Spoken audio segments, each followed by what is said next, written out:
What is up, guys? Today we will talk about how you guys can withdraw from Gate.io to your Trust wallet. Well, the process for that is pretty simple. You just have to open up your Gate wallet. So I'm just gonna click on my Gate wallet and it will open up. Once my Gate wallet is opened up, this is what you will be able to see.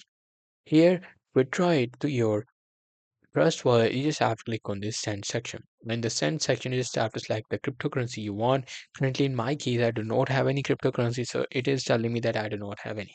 But in your case, you will be able to see your cryptocurrency. So I'm just going to try to do random cryptocurrency, and then you will have to submit some details. Submitting the details means you just have to put your recipient wallet address, which should be your Trust wallet address. So if you don't have your Trust wallet address, I'm going to tell you how to get it. For that, you just have to open up your Trust wallet. Now, opening up the Trust wallet will give you these pages. Here, they will want me to log in. So I'm just going to quickly log in, and after logging in, you will be on this page. Here, click on this Receive section. After clicking on Receive section, click on any of the cryptocurrency you're receiving, and there you go. This will be your wallet address. Just copy it, go to the Get wallet, and then go to the transfer, enter the recipient address amount, and verify it, and then confirm it. That's very much it. That's all we'll be able to do it. Hope you guys find this video helpful.